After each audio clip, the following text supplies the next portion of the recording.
Þetta minnir mann á að því að maður hefur séð þetta svo oft að svona óskikjan í tengslum við það að það svo auðvelt að vinna. Það var svo auðvelt að taka Bagdad. Það var auðvelt að taka Kabul. En síðan það sem gerist í hvert einasta skipti þá kemur í ljós að réttlætingarnar sem að höfðu verið búnar til á undan, þær byggðust á veikum forsendum, óskikjan það hvernig myndi spilast úr þessu, sjá alltaf fyrir sér að næsti valdhafi verði síðan einhver sem að verði okkur hugnanlegur, helst einhver útlægi sem að er búin að læra og stúdera alla sína ævi í Bandaríkjunum, tala góða ensku og er í fallegum jakkafötum og svo verðum við fyrir sárum vonbrigðum þegar það gerist ekki. Ok, en ég ætla að setja mig í spor hins bláeiga óskikjandi manns sem veit ekki neitt, en ég bara ætla að velta þessu upp. Teljið þessi ekki fræðilegu möguleiki að það gæti hugsanlega verið að ef þetta spilast svona út eins og Donald Trump sér það fyrir sér, bandarísk stórfyrirtæki fá að fara þarna inn með einhverjum tryggingum að geta unnið olíu þarna til langs tíma og sem sagt það er ekki þarna að ræða eins og þú veist, eins og nefnir í Líbíu, það er náttúrulega harstjóranum með steyptastóli og það verður allt 100 sinnum verra, eða í Írak þar sem að Saddam Hussein og baðflokknum er ítt frá og það myndast tómarum og bara ISIS og allt fyrir klessu. Það er ekki endilega útlit fyrir eitthvað slíkt þarna í Venezuela, er ekki fræðilegu möguleiki að með innkomi bandaríska stórfyrirtækja að vinna á olíu þarna, að það gæti hugsanlega orðið meiri velsæld í Venezuela þegar það spilast úr þessu með þessum hætti heldur en var áður en að þetta gerist. Það getur vel verið að þið aflétti líka viðskiptabanninu og svona að það muni, þú veist, ástandið muni skána í efnahagslífinu eða sko.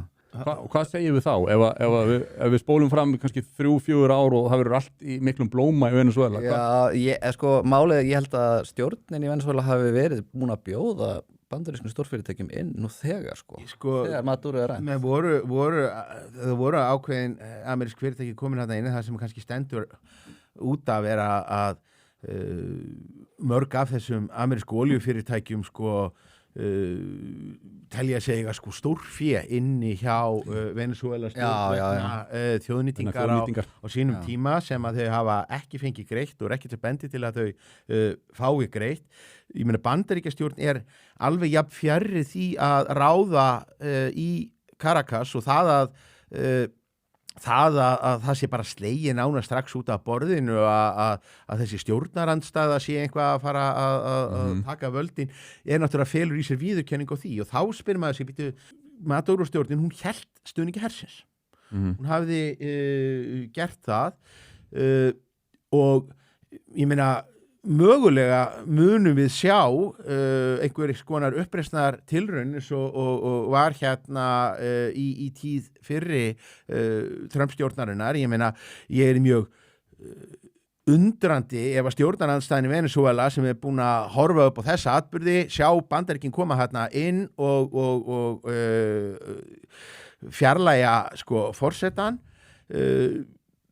þegar ef það rennur upp fyrir þeim eftir bara einhverjar vikur, heyrðu býtu á að gerast meira og er bara næstráðandinn bara komin í einhverja samninga við einhver amerísk olíufyrirtæki.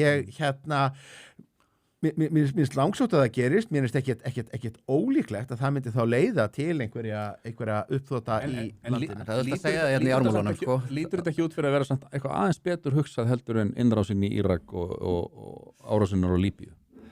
Ég veit það ekki, það mun náttúrulega koma í ljós. Ég er svo sem það er örugglega mjög skynsamlegt pólitískt að fara ekki inn með landher inn í land með háum fjöllum og frumskógum og þannig. En svona, yfirleitt það sem hefur yfirleitt gerst þegar sprengjum er varpað á lönd er það að þjappa fólki saman stjórnvöld.